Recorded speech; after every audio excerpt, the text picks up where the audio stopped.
우리가 지난주에 법궤가 블레셋 땅을 다니면서 어떤 전쟁을 치르는가 하는 것을 살펴보았습니다. 저는 그 형제가 삼형제인데 큰형님, 둘째형님 나이 차이가 굉장히 많습니다. 11살, 14살 무서웠어요. 이제 큰형님이 이제 모친을 이제 모시고 계셨는데 저만 볼 때마다 교회 갈게, 교회 갈게. 살다 보니까 참 허망하다. 그리고 교회 꼭 다녀야 되겠다. 이게 참 삶이 이게 걱정이 된다. 이러면서 정말 철석같이 교회 다닐 것처럼 그렇게 저한테 주의 종한테 그렇게 약속을 많이 했습니다. 근데 어머니가 교회 안 다니니까 어머니가 싫어하는 걸 할 수 있겠는가? 돌아가시면 내가 꼭 갈게. 이게 이제 그 형님의 그 변이었습니다. 저는 어머니가 언제 돌아가시나 그거 보면 안 되겠지만 올 초에 돌아가셨죠. 그래서 이제 형님이 이제 교회 가겠구나 싶어가지고 한두 달 후에 전화를 했더니만 어머니는 돌아갔지만은 돌아가도 어머니의 뜻은 중요하다 이러면서 교회는 안 되겠다. 굳이 뭐 이렇게 믿을 필요가 있나? 어머니 돌아갔으니까 또 제사도 지내 드려야 되고 그렇게 하면서 또 엉뚱한 소리를 이렇게 하시더라고요. 제가 그 담임으로 가면 거기 따라와가지고 은퇴하면 같이 살겠다까지 얘기하고 이렇게 했었는데 저는 기도를 하고 그렇게 했었는데 이게 뭐 이리저리 핑계 대가지고 결국 안 하는 것을 보았습니다. 이 본문은 이제 빼앗긴 법궤가 7년 만에 이제 7년이 아니고 7달 만에 돌아오는 겁니다. 그동안 얼마나 많은 사건들이 있었습니까? 가출한 자식이, 잃어버린 자식이 돌아오면 그때 얼마나 많은 일들이 있었겠습니까? 스토리가 많은 겁니다. 법궤를 가져간 블레셋 사람들이 보통 사람들이 아닌데 7달 만에 항복하고 돌려보낸 겁니다. 왜냐하니까 7달 동안 블레셋 사람들에게는 그게 축복이 아니었습니다. 그들이 하나님을 잘 모시고 인정하면 그 축복이 되는데 끝까지 시험을 하는 바람에 도리어 그 법궤가 그들에게 재앙의 도구가 되었고 재앙의 기간이었습니다. 이스라엘 백성들에게는 법궤를 빼앗겼으니까 너무 고통스러운 기간이었고 뭐 회한의 기간이었습니다. 그래서 법궤가 7달 동안 블레셋을 투어 이렇게 하는 그 과정을 통해서 인간이 어떤 존재인가, 인간의 본성이 얼마나 복잡다단하고 간단한 존재가 아닌가 하는 것을 보여주고 있습니다. 이스라엘을 두들겨 패고 블레셋을 두들겨 패고 이렇게 했는데도 끝까지 인정을 안 합니다. 인정을 하더라도 마지못해서 그것도 하나님을 온전히 믿는 게 아니고 그냥 고통만 피하려고 하는 그 인간의 모습들을 너무나 잘 보여주고 있는 겁니다. 하나님께서는 이 불신앙에 대해서 우리 같으면 이것들 봐라 뭐 당장 불로 그냥 싸서 그냥 다 태워버릴 텐데 그렇게 안 하고 일일이 다 상대를 또 해주는 게 참 너무 놀랐습니다. 이렇게 시험하면 이렇게 시험하도록 해주고 이런 말 하면 또 이 말의 상대를 해주고 그렇게 하시는 것을 보면서 이야 하나님께서 왜 이렇게 하시나, 하나님 속도 없으시나 그렇게 생각을 할 가능성이 많습니다. 하나님 속이 너무 많으시죠. 너무 잘 알아서 문제입니다. 하나님께서 그렇게 하시는 이유는 그렇게 해서라도 하나님을 좀 너희들이 알았으면 좋겠다 하는 그 하나님의 그 영혼에 대한 사랑, 바람들이 그 속에 있었기 때문에 그렇게 하는 겁니다. 이게 하는지 보시기 바랍니다. 하나님이 우리 식으로만 갖고 노는 거예요. 그래서 하나님 갖고 놀아지는 겁니다. 막 그냥 너희들이 그냥 이거 가지고 막 장난감처럼 주물러라. 하나님 막 주물러 그냥 수제비처럼 막 그냥 주물럭거리지는 겁니다. 하나님 겸손하시죠. 우리는 그리 못합니다. 당장 요절을 내버리죠. 그래서 오늘 우리가 예배를 드리면서 요절 내는 그 신앙 싹 버리고 주물럭 신앙으로 싹 바뀌어야 됩니다. 아무리 주물러도 그냥 주물러라. 주물으면 주물수록 맛있거든 이게. 이게 그냥 이 수제비가요 굉장히 찐득찐득하면서 이게 굉장히 부드러워지는 겁니다. 입에 딱 붙어버려요. 그래서 우리가 오늘 이 주물럭 신앙 이걸로 또 탈바꿈하는 그런 시간이 되길 바랍니다.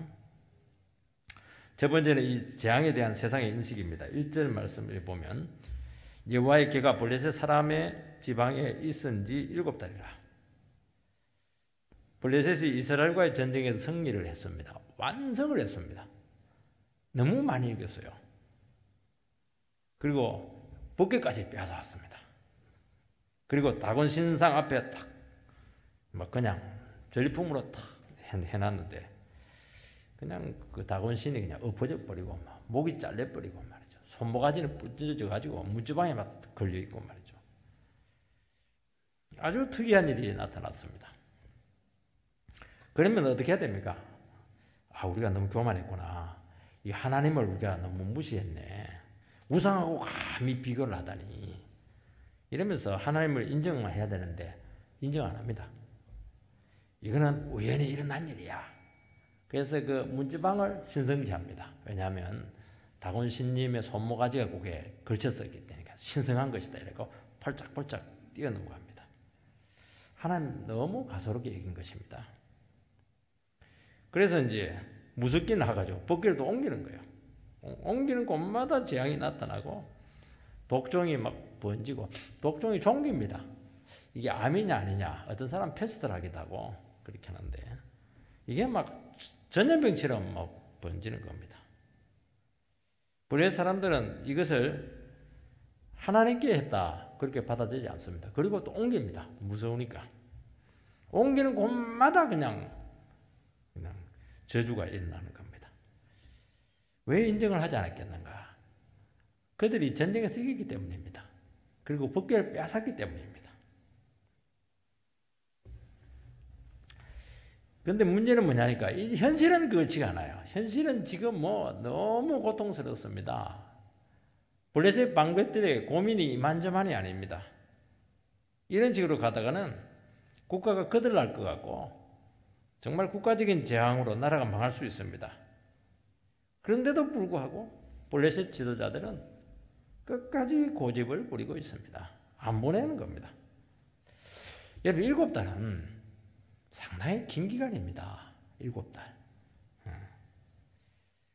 7달 동안 온갖 병으로 질병으로 두들겨 맞았는데 얼마나 두들겼습니까? 여러분 사스라든지 조류 인플루엔자 이런 것들도 한두 달인데도 우리나라 전체가 구제역 이런 게 있으면 우리나라 전체가 지금 그냥 난리가 나지 않습니까? 그런 인명에 직접 피해를 안 주는데도 불구하고 말이죠. 7달 동안 종기가 그냥 패스트인지도 모르겠습니다. 이거 보면 참 지도자 잘못 만나면 백성들이 고생한다 하는 겁니다. 백성들이 죽어가도 이 잘못을 인정하지 않습니다. 북한은 지금 3대에 걸쳐서 백성들이 죽을 고비를 넘기는데도 불구하고 이게 잘못을 인정하지 않아요. 더 세게 나갑니다, 지금. 그러면 백성들이 불쌍한 겁니다. 백성들이 도망오고 그냥 고통당하고 그럴 수밖에 없습니다. 이것이 뭐냐면은 이 우상 숭배자들이 가지고 있는 인생관이고 결정적인 한계입니다. 우상 숭배자는 딱 특징이 뭐냐? 맹목적입니다. 어디에 맹목적? 좋은데 믿음의 맹목적이면 괜찮죠. 그렇지가 않아요. 지 욕심의 맹목적입니다. 이게. 그리고 한번 딱 잘못된 인식이 박히면 절대로 안 바꿉니다. 백성들 다 죽어도 안 바꿉니다. 그게 문제입니다. 여러분 가장이 우상 숭배자고 돈 숭배자고 정말 돈독이 오르고 이렇게 하면요 집안 식구 다 망해도 절대로 안 바꿉니다. 참 고집은 엄청나게 세지는 겁니다. 그래서 온갖 부작용이 나타나고 사람들이 뭐 죽어서 막 실려 나가는데도 불구하고 인정하지 않습니다. 왜냐하니까 그걸 인정하는 것은 자기를 부정하는 것이라고 생각을 하는 것이고, 자기를 부정하는 것은 인생 실패자라고 생각을 하는 겁니다. 그 인정하는 것이 승리자인데 그게 안 되는 겁니다. 이게. 그래서 상황이 어려워지면 어려질수록 더 미신적이 되고, 더 신념은 강해지고, 더 미신적이 되고, 자존심은 더 세지고, 억지는 더 강해지는 겁니다. 그러면 이제 망하기 점점 망해가고 있다는 겁니다. 그래서 이게 그렇게 되지 않도록 우리는 지도자를 위해서 기도 많이 해야 됩니다. 지도자가 뭐 억지를 부리고 막 자기 신념을 막 강화시키고 말이죠. 자기 이데올로기를 막 밀어붙이고 전부 다 우상숭배자입니다. 그거. 굉장히 위험한 겁니다. 그 결국에는 그 재난 저지른 놈이는 누가 고통당합니까? 백성들이 다 고통당하는 거예요. 그거. 그런 일이 생기지 않아야 되는 겁니다. 이런 일이 지금 생기고 있는 겁니다. 지금 누가 한 번 해도 안 들어요. 왜냐하면 내가 맞으니까. 여러분, 우리가 신앙을 가졌다고 하는 것은 참 이때 얼마나 중요한지 모릅니다. 신앙이라고 하는 것은 굉장히 현실적이에요. 그 실제적이고 실용적입니다. 신앙은 뭐 이론이 어떻고 그런 게 없어요. 인간이 이론을 세우면 얼마나 이론을 세웁니까? 사상이 좋으면 얼마나 깊이가 있어요. 하나님 앞에서는 그냥 미물에도 불과하죠. 그거 지 생각이에요. 지 생각. 그거 우리에게 중요한 것은 하나님 살아계시고 지금도 우리 삶 가운데 역사한다, 말씀하고 있다, 우리 삶을 섭리하고 있다. 그거 아닌가요? 그걸 인정을 해야 되는 겁니다. 그걸 내가 아무리 옳고 지금까지 그것이 옳다는 것이 검증되어서 그래왔을지라도 지금 이 상황에서는 아니다. 그러면 아닌 겁니다. 알겠습니다. 그게 뭐냐니까 그게 신앙이고 그게 믿음이고 승리자입니다. 그래서 예수 믿는 사람들 얼마든지 바꿀 수 있어요. 신앙생활 하더라도 이게 안 되는 사람들은요, 막 자기가 옳다 싶으면요, 삼수갑산을 가더라도 안 바꿉니다. 그에 다 말아먹고 두세 번 망가뜨려도 안 바꿉니다. 그에 두 조각, 세 조각, 네 조각 나도 끝까지 지가 옳다고 그래요. 지가 옳은 것이지 뭐 하나님이 옳은 겁니까? 그게 문제예요. 여러분, 내가 옳은 게 아닙니다. 왜냐하면 세상의 운전대를 하나님께서 잡고 있기 때문입니다. 그래서 우리 예수 믿는 사람들은 여유가 있어야 됩니다. 어떤 여유냐면은 내 삶에 항상 그 여백을 남겨둬야 됩니다. 그래서 하나님께서 개입하도록 삶을 좀 엉성하게 만들어놔야 돼요. 어떤 사람은 삶을 계획 세우는데 막 한 달 후계, 일주일 후계, 그리고 막 분 단위로, 월 단위로, 분기 단위로 막 하나님 들어갈 틈이 없어요. 야, 나 언제 들어가고? 하나님 들어오지 마세요. 내가 알아서 할 테니까. 그런 게 어디 있습니까? 하나님께 막 들어오게 해야 되는 겁니다. 그래서 하나님께서 일하시는 손길을 많이 느껴야 됩니다. 많이 느끼면 늦지도 않고 잘못된 길로 가지도 않고 망하지도 않고 풍성하고 절대로 극단적인 고통의 상황까지 끌고 가지 않습니다. 이게요, 힘이 없는 것 같은데요, 이게 강력한 힘입니다. 이게 뭐 되는 것 같죠? 막 밀어붙여서 되는 것 같죠? 마지막에 팍 쓰러지고 끝입니다. 이 법궤가 블레셋 사람들의 일대에 보면은 지방에 있은 지 7달이다 이렇게 하는데, 이제 지방. 우리나라는 뭐 서울 아니면 전부 다 지방입니다. 대구 가가지고 지방 사람이 일하면 대구 사람들 싫어해요. 경산 이런 데가 지방이지, 청송 이런 데가 지방이지 어떻게 대구가? 근데 서울 사람들 전부 다 지방이에요. 제가 대학 다닐 때만 해도요, 지방에 있는 좋은 대학들이 많았습니다. 서울에도 안 좋은 삼류대학, 저도 삼류대학 나왔거든 사실은요. 근데 어느 사이에 얼마 전에 보니까 딱 대학은 두 군데더라고요. 서울대하고 지방대하고 딱 두 군데더라고요. 그러니까 이제 인성을 하면 성공한 겁니다. 진하게 성공한 겁니다. 세상이 그렇게 많이 바뀌었습니다. 여기서 말하는 지방은 그걸 이야기하지 않고 원래 원어는 들판, 밭 이걸 이야기합니다. 그러니까 이 법궤를 성 안에 둘 수가 없는 거예요. 무서워가지고. 들판에다 그냥 놔둔 겁니다. 밭에다가 놔둔 거예요. 골머리를 앓는 겁니다, 이게. 7달 동안 말이죠. 그 7은 늘 얘기하지만 완선수지 않습니까? 충분한 기간을 이야기하는 겁니다. 고통을 당할 대로 당하고 병들 대로 병들면서도 끝까지 버틴 겁니다. 그 결과가 뭐냐? 이게 처참한 현실입니다. 나중에는 이러지도 못하고 저러지도 못하고 버릴 수도 없고 안을 수도 없고 버리자니 무서워서 못 버리고 안을자니 망할 것 같고 이렇게 가는 겁니다. 막다른 골목까지 가는 겁니다. 이게 인간의 미련함입니다. 왜 그렇게 해요? 미리 탁 그렇게 하면 되죠. 이스라엘에 가가지고 야, 이 법궤가 굉장히 무섭다. 너희 제사장 좀 보내가지고 이걸 좀 달래주라. 이걸 좀 가져가든지 좀 잘 처리해주라 이러면 되는데 절대로 그 얘기 안 해요. 그렇게 하면 자기가 잘못을 인정하는 것이기 때문에 그렇게 하는 겁니다. 하나님이 포로가 되었다는 거죠. 하나님이. 근데 하나님은 뭘 얘기하냐니까 언제 내가 포로가 되었냐. 이스라엘이 실패한 것이 내가 실패한 건 아니다. 나는 자유자다. 그 싸움이에요 지금. 그 싸움입니다. 하나님이 온 세상의 주권자다. 블레스한다 아니다. 우리가 당신을 주도하고 있다. 그 싸움인 것입니다. 이 싸움은 3차 전쟁보다도 치열한 겁니다. 세상은 하나님을 인정하면 재앙을 멈출 수가 있습니다. 그래서 얼마든지 피해를 줄일 수 있는데도 불구하고 그걸 인정하기 싫은 겁니다. 그래서 온갖 재앙 다 당하고 고통 당하고 끝나는 겁니다. 참 그런데도 불구하고 불신자들 중에서도요. 그래도 좀 온전하게 살아가시는 분들이 있습니다. 좀 어려움이 생기고 좀 재앙이 오고 이렇게 하면은 참 하나님을 안 믿는데도 불구하고 좀 사람이 수그러들기도 하고 좀 이렇게 사람이 고개도 숙이기도 하고 겸손해지는 분들이 있어요.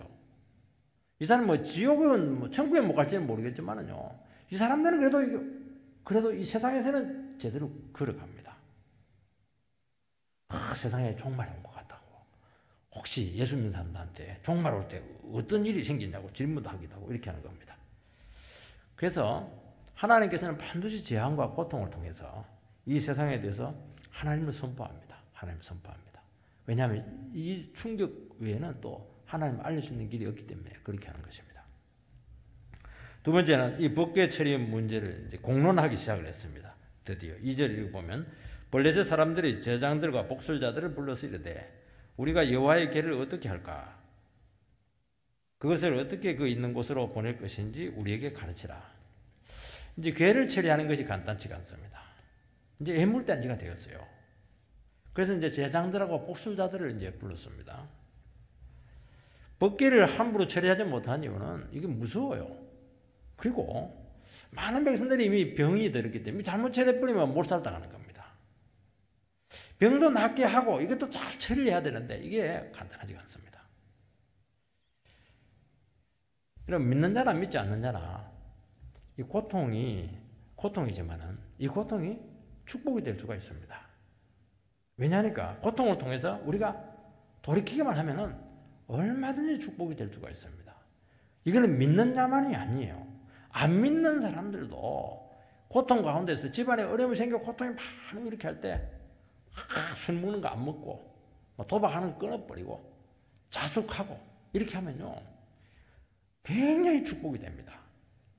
그런데 더 술 먹어버리고 이렇게 해버리면 그야말로 생고생만 하게 되는 것이고 전혀 영혼의 유익이 없습니다. 여러분 고통 중에 있을 때 그래서 반드시 우리가 말씀을 전해줘야 되고 권면을 많이 해야 되는 겁니다. 아이들이 어릴 때 제일 많이 하는 이 잘못이 뭐냐면은 꼭 젓가락을 가지고 콘센트에다가 꼭 꽂아봐요. 그럼 어떻게 됩니까? 거야 뭐 지지지지 뭐. 한번 맛을 봐야 맛을 알아요. 한번 이 전기 맛을 보고 나서는 막 절대로 그 근처에 안 갑니다. 거의 벌벌벌 떨어요. 이게. 한번 고통을 당해봐야 사람들은 압니다. 이게 얼마나 무서운 것인가. 이게 한번 술 실컷 먹고 한번 간이 한번 녹아봐야 이 술이 얼마나 무서운 것인가 하는 것을 압니다. 바람 피우면서 한번 막 삼각관계에서 그냥 농약 한번 먹어봐야 이게 얼마나 무서운 것인가 하는 것을 아는 겁니다. 이게 미련한 겁니다. 이게. 하나님께서는 그렇게 해서라도 수위를 조절한다는 것입니다. 여러분, 그래서 우리 몸에 고통이 없으면 어떻게 되겠어요? 몸 끝나는 겁니다. 여러분, 모든 생명은 전부 다 고통 중에서 자라게 되어 있습니다. 지금은 장관인데 그 시인이 그때는 좋았는데 지금은 약간 좀 덜 좋아지게 되었어요. 흔들리지 않고 피는 꽃은 없다. 그 얘기를 하는 겁니다. 막 꽃이 피는데 막 다 흔들리면서 다 피는 겁니다. 이게 비 맞고 바람 맞고 막 햇빛에 쏘이고 이렇게 한데 막 그냥 온전하게 자라서 어떻게 꽃에 향기가 나겠냐? 어떻게 꽃 몽우리를 그냥 지탱하고 있겠는가? 그걸 이제 노래하면서 우리 인생을 이야기하는 겁니다. 이 세상에서 고통 없이 어떻게 향기를 낼 수 있겠는가? 어떻게 작품이 나올 수 있겠는가? 이제 그 얘기를 하는 것입니다. 아이들도 아프면서 자라지 않습니까? 고통 없는 성숙은 사실은 없습니다. 모든 생명은 전부 다 고통 중에 태어나고 고통 중에 자라게 그렇게 한 것입니다. 그래서 왜 그러냐면 이게 왜 중요하냐면은 사람들이 고통을 당하게 되면은 일단은 그 고통에서 헤어나려고 몸부림을 치게 됩니다. 그런데 이게 우리 상황 뜻대로 되지를 않아요. 그래서 자기 자신의 한계를 알고 자기 자신을 내려놓고 자꾸 이 문제에 대해서 참 생각을 하면서 바꾸게 됩니다. 그리고 어쩔 수 없이 이제 마음이 가난해질 수밖에 없습니다. 그래서 자기 자신의 한계를 느끼면서는 절대자를 생각하지 않을 수가 없습니다. 지금은 자기가 절대자인데 내가 아무것도 아니다 하는 것을 인정하게 되면서 하나님을 생각할 수 있는 여지가 생기기 때문에 그렇게 하는 겁니다. 그래서 고통은 하나님의 무언의 초청이라고 말씀을 하고 있는 겁니다. 급하면 하나님을 찾는 겁니다. 근데 문제는 또 고통에서 노연하면 옛날로 돌아가는 것이 문제인 겁니다. 그래서 어떻게 하냐? 고통 중에 있을 때 그때 하나님의 말씀으로 계속 찾아가서 하나님을 소개하게 되면 마음이 가난하기 때문에 하나님을 인격적으로 만날 가능성이 참 많은 겁니다. 법궤가 블레셋에 왔다는 것은 그들에게는 축복입니다. 왜냐하면 그들에게 기회가 온 겁니다. 하나님을 섬길 수 있는 기회가 온 겁니다. 하나님이 그들 품에 안긴 거예요. 그런데 그들에게는 전혀 그게 도움이 되지 않았습니다. 3절 말씀을 보면 그들이 이르되 이스라엘의 신의 길을 보내리거든 그저 보내지 말고 그에게 속건제를 드려야 할지니라. 그리하면 병도 낫고 그의 손을 너희에게서 옮기지 아니하는 이유도 알리라 하니. 그래서 이제 제자들과 복술자들이 하나님께 속건제를 드려야 된다. 그렇게 제의를 합니다. 이게 속건제한테 건이라고 하는 것은 허물 건자입니다. 허물 건자. 허물을 대속을 해야 된다는 겁니다. 어떤 허물입니까? 사람과의 관계에서 잘못한 허물들 이것을 대속을 해야 되는데 그거는 그 사람의 손해를 입힌 것에 5분의 1을 더해야 되는 겁니다. 하나님께 잘못한 게 있습니다. 하나님께 잘못한 게 뭡니까? 하나님께 잘못하면 하나님 진노를 받습니다. 하나님께 써야 될 기물들이 있고 성물들이 있는데 그것을 마음대로 썼을 때 이것은 하나님께 허물인 것입니다. 여러분 바벨론의 그 벨사살 왕이 얼마나 교만한 사람인가 하면은 술을 마실 때 예루살렘 성전에서 약탈해 왔던 성전 그 컵입니까? 그걸 가지고 술을 따라서 먹었습니다. 손가락에 나와 메네 되게 오바라신. 바로 그날 저녁에 죽임을 당했고 그날 저녁에 바벨론이라는 제국이 망해버렸습니다. 하나님 그렇게 무서운 분이라는 것입니다. 여러분 속건제를 들여서 노염을 풀어야 된다 하는 것입니다. 그들이 생각한 속건제라고 하는 것은 이스라엘의 말하는 율법에 말하는 그런 정도의 그 속건제를 이야기하지 않습니다. 그냥은 안 되고 하나님이 지금 성을 내고 있으니까 그 노염을 풀어야 된다는 겁니다. 그러니까 이들은 적어도 이 문제에 대해서 이제 드디어 뭐가 나오냐니까 우리가 당하는 이 고통은 하나님의 그 진노였다 하는 것까지 인식이 지금 그들에게 찾아왔던 겁니다. 이런 복술자들은 귀신을 불러서 점을 치거나 미래를 예언한 사람들입니다. 우리 중에 점을 쳐본 사람들이 좀 있습니까? 저는 예수 믿기 전에 점을 쳤어요. 인상을 팍 쓰고 가면 반드시 전기가 안 좋아요. 그리고 웃으면서 환하게 뭐 완전히 호인치는 확 하고 이러면 막 이거 전기가 굉장히 좋아요. 귀도 만져보고 머리도 이마도 이렇게 해보고 이러면서 야 크게 될 사람이라고 비행기 타고 막 돌아다니겠더라고. 근데 내가 4살 전에까지 비행기 한 번도 못 탔어요. 전부 다 거짓말입니다. 그거 늘 얘기하지만 저도 그렇게 하겠다. 집에 던져놓고 요리 가니까 난 이쪽으로 가면 성공한다고. 내도 그 말은 해요.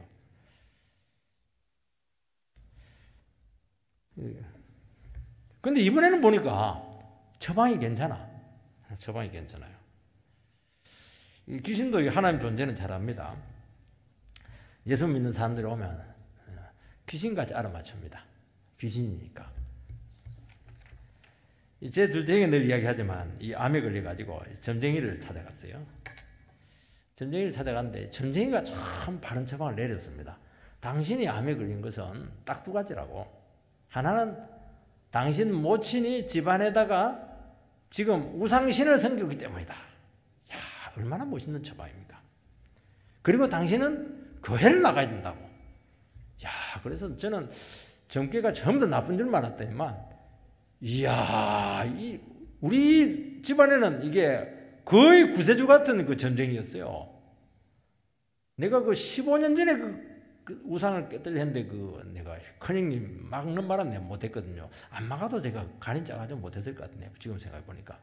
그래서 둘째 형이 막 암 걸려가지고 어머니를 들이박아버리니까 어머니가 막 두 손을 탁 들었습니다. 야, 둘째 아들, 우상 같은 둘째 아들이 죽는다 하니까.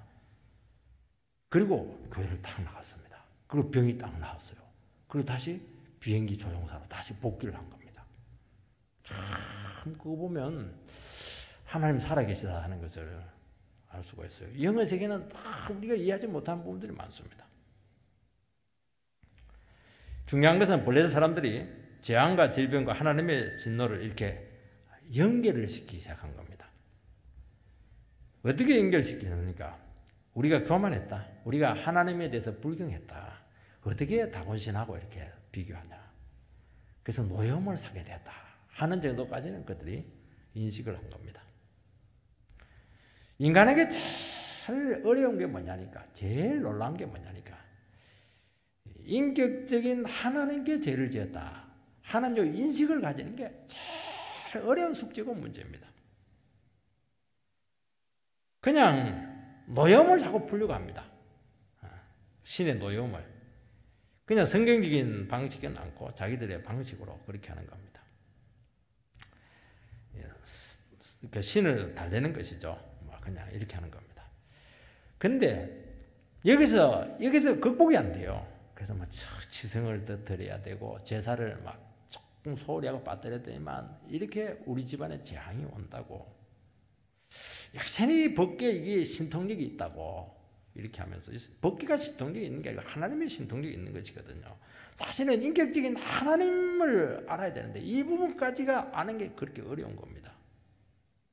자꾸 신앙생활을 해도 미신적인 생각으로 이렇게 가는 이유가 여기에 있는 겁니다. 그 이유는 뭐냐니까 인격적인 하나님을 제대로 만나지 못했기 때문에 그렇게 하는 것입니다. 그래서 인간이 제일 깨닫게 어렵고 제일 중요한 사건이 뭐냐니까 죄라고 하는 것은 인격적인 하나님에 대한 인식에서 온다는 것입니다. 그래서 우리나라 사람들은 이런 걸 전혀 모르기 때문에 죄는 뭐냐? 죄는 다른 사람들에게 도리를 못한 것이다. 그리고 다른 사람에게 피해를 끼친 것이다. 이게 이제 우리나라 사람들이 가지고 있었던 죄에 대한 개념입니다. 성경은 그렇지가 않아요. 성경은 로마서에 보면 하나님의 진노가 이 불경과 하늘로 쫓아서 불경과 불의를 통해서 나타난다고 말씀하고 있습니다. 불경건이 뭡니까? 하나님을 인정하지 않는 겁니다. 하나님을 인정하지 않고 자기가 주인이 되어서 마음껏 욕심 부리면서 자기 멋대로 살아가는 것이 이게 죄입니다. 그럼 불의는 뭡니까? 하나님을 인정하지 않는 데서 오는 모든 죄들이 전부 다 불의한 겁니다. 그래서 더 근본적인 것은 뭐냐? 하나님과의 관계에서 오는 이 죄가 근본적인 겁니다. 거기서 나타나는 도둑질, 음란 이것들은 부수적인 것이죠. 그 얘기를 하는 것입니다. 에이즈 바이러스를 20세기 하나님 주신 진노의 질병이라고 합니다. 에이즈가 무슨 이유는 뭐냐니까 한번 걸리면 면역성이 파괴돼 가지고 균이 들어온 대로 전부 다 질병이 다 되는 겁니다. 그래서 병이란 병은 다 걸려서 아주 끔찍하게 죽어가는 하나님께서 20세기에 주신 저주의 병이라고 그렇게 말하고 있는 것입니다. 여러분, 인간은 내가 좀 욕심 부리면서 살고 좀 교만 떨고 살고 잘난 체하면서 살고 하나님 인정하지 않고 살고 이게 뭐 그렇게 큰 것이겠는가? 이 대수롭지 않게 생각을 한다는 겁니다. 하나님을 두려워하지 않는 순간부터 온갖 죄를 다 짓게 되고 우리는 죄의 박물관으로 딱 바뀝니다. 아직은 왜 남아있냐? 아직 돈이 없고 죄 지을 기회가 없어서 죄를 안 짓는 겁니다. 얼마든지 죄를 다 지을 수 있는 겁니다. 여러분, 블레셋 사람들에게는 독적으로 나타나게 되는데 몸에 병이란 병은 다 걸려 죽게 되었습니다. 이게 그리 무서운 겁니다. 그래서 창세기 앞부분에 보면은 죄가 얼마나 무서운가 하는 것을 알게 됩니다. 선악과 나무에 뭐가 큰 겁니까, 그거? 하나님의 말씀을 거역하는 것 아닙니까, 이게? 근데 사장에 보면은 가인이 동생을 죽이고 살인죄를 저지르게 됩니다. 5장에 가면은 그 가인의 후손들이 나타나는데요. 아비멜렉은 70명을 죽이고 노래를 합니다. 그 노래 제목이 뭐냐? 살인 창가입니다. 가인을 위해서는 제가 7배일진데 라멕을 위해서는 제가 77배나 된다. 그걸 노래하는 거예요. 노래를 하면 안 되죠. 전혀 양심의 가책이 없는 겁니다. 그리고 나서 7장 8장 가면 바로 노예 홍수로 바벨론, 그리고 나서 또 바벨탑 쌓고. 이게 뭐냐니까 창세기에서 보여주는 그 제급속성, 진행성, 이 확장성을 보여주는 것입니다. 우리는 예수 안 믿고 또 주일 좀 빠지고 또 주님 앞에 좀 기도하지 않고 그냥 이렇게 그냥 하루 살아가는 게 이게 뭐가 큰 문제냐? 그렇지가 않아요. 제가 바로 감염이 들어오면서 급속도로, 왜냐하면 우리 체질 자체가 제 체질이기 때문에 그렇게 하는 겁니다. 여러분, 주일 한 두세 번 빠지죠? 불신자보다도 돼요.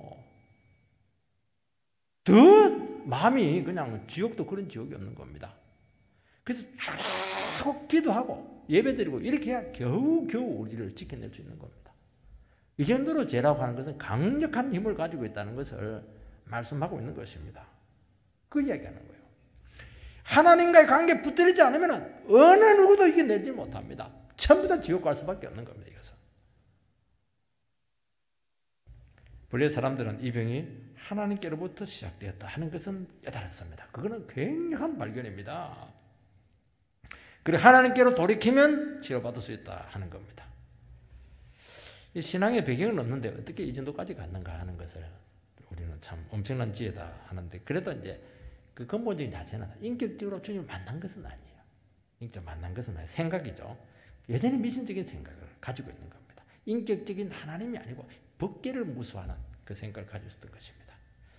여러분, 사람들 중에 아주 어려움이나 질병에 걸리겠는데 누가 가르치지 않았는데도 불구하고 스스로 교회에 나오시는 분들이 있습니다. 미신적으로 믿을 가능성이 참 많습니다. 예수가 귀신보다 더 세더라 그렇게 하기도 하고, 급하면 또 점 보러 가요. 불행에 닥치면 팔자가 어떻고 신수가 어떻고 이렇게 하는데, 그래도 일단 교회에 나오는 것은 참 귀한 겁니다. 이 사람들은 예비 크리스찬으로 생각을 해야 되고 여기서 찬란한 영적인 싸움을 거쳐서 예수 믿는 사람으로 만들어야 되는 겁니다. 주님께서는 이런 사역을 지금 블리셋에서 하고 있는 겁니다. 세 번째 구체적인 처방이 나옵니다. 4절로 읽어보면 그들이 이르되 무엇으로 그에게 드릴 속건제를 삼을까니 이르되 블레셋 사람의 방백의 수요대로 금 독종 5것 금지 5마리라야 하리니 너희와 너희 통치자에게 내리는 재앙이 같음이니라. 그러므로 너희는 너희의 독한 종기의 형상과 땅을 해롭게 하는 쥐의 형상을 만들어 이스라엘 신께 영광을 돌리라. 그가 혹 그의 손을 너희와 너희 신들과 너희 땅에서 가볍게 하실까 하노라. 처방이 이제 금독종 5, 금지 5입니다. 5은 이제 5국가로 되어 있기 때문에 그 대표성을 부여한 겁니다. 독종은 몸에 종기가 난 것이죠. 금지는 뭐냐? 지가 아마 병을 옮겼다. 그렇게 그들은 진단을 내렸던 겁니다. 이런 방식을 이제 동종요법이다. 그렇게 합니다. 우리 몸에 똑같은 병균을 집어넣는 것이죠. 그러면 항체가 생기게 되고 면역력이 생기게 되면서 그 똑같은 바이러스가 강력하게 들어와도 그것을 이겨내는 겁니다. 퇴치를 하는 것입니다. 이들이 아마 이런 지식을 가지게 된 것은 이스라엘 백성들이 광야에서 불뱀에 물려가지고 다 죽어갈 때 모세가 장대에다가 노뱀을 달아놓습니다. 그래서 고통당해서 죽어가는 사람들에게 너희들이 장대에 매달려 있는 그 노뱀을 보면은 살아나게 될 것이다. 그래서 노뱀을 바라본 사람들은 전부 다 치료가 됐고 장막 속에서 그거 안 믿고 그 말도 안 된다. 그 방구석에 처했던 사람들 전부 죽었습니다. 그걸 이 사람들이 알고 그걸 그들이 기억을 해서 속건 제물로 이렇게 했다는 것을 알 수가 있습니다. 여러분 이 원리는 참 우리에게 중요합니다. 자기 자신의 죄와 상처를 드러내서 하나님 앞에서 믿음으로 고백하면은 주님께서 치료하시고 용서해 주신다는 것입니다. 요한복음에는 드러난 것마다 다 빛으로 나온다. 그렇게 말씀하고 있습니다. 주님 앞에서 다 고백을 하고 토해내고 그 병을 하나님 앞에 펼쳐 보이기만 하면은 진리의 빛이 들어가서 전부 다 치료를 해낸다고 말씀하고 있는 것입니다. 믿음으로 치료하는. 벌써 하나님 앞에 나와서 내 자신에 있는 모습 그대로를 고백하는 것 자체가 이미 그게 믿음의 행위입니다. 하나님께서는 믿음의 행위에 대해서는 강력하게 역사를 합니다. 꼭꼭 숨겨놓으면 골마 터집니다. 어떤 것이라도 상관없어요. 주 옆에 나가서 나에게 심각한 문제가 있습니다. 그걸 그냥 있는 그대로 고백을 하면 좋아요. 그래서 우리는 교회가 참 중요합니다. 신뢰할 수 있는 이 교회가 그렇게 중요한 이유가 뭐냐니까 교회 안에서는 이것을 이야기할 수가 있는 겁니다. 교회가 아니면 전부 다 그 약점이 되기 때문에 말을 할 수가 없어요. 그 사랑의 공동체 안에 믿음의 공동체 안에 이렇게 될 때 우리 속에 있는 그 눈물로 하는 그 모든 고백들은 전부 다 치료가 되는데 그 치료의 효과가요 엄청나게 힘이 있습니다. 아무리 정신병원 가가지고 상담 많이 해도 안 돼요. 교회는 그게 가능합니다. 강력한 치료가 나타나고 말씀의 치료가 나타나고 성령의 치료가 나타나게 되고 가정이 바뀌는데요 한순간에 바뀝니다. 완전히 파탄일보 직전에 있는 가정이었는데 안 될 것 같아요. 영원히 저 가정은 그냥 깨질 것 같아요. 아니에요.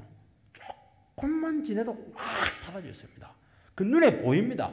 처음에는 조금 이렇게 갈등이 있는데요. 어느 순간 딱 지나면 고비가 있는 것 같아요. 지나면 탁탁 한 몇 분만 바뀌어버리면요. 완전히 가정을 살려내는 겁니다. 이게 예수의 능력 안에 있는 것이고 말씀의 능력 안에 있는 것이고 이 공동체 안에 그 힘이 있다는 것을 믿으시기 바랍니다. 그 교회 와가지고는 자기를 싸매면 안 되는 거예요. 이게 6절 말씀을 보면 애굽인과 바로가 그들의 마음을 완악하게 한 것 같이 어찌하여 너희가 너희의 마음을 완악하게 하겠느냐.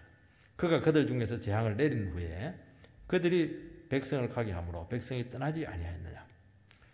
이제 그 복술가들 제사장들이 바로가 고집을 펴다가 10가지 재앙을 맞아서 장렬하게 죽지 않았냐.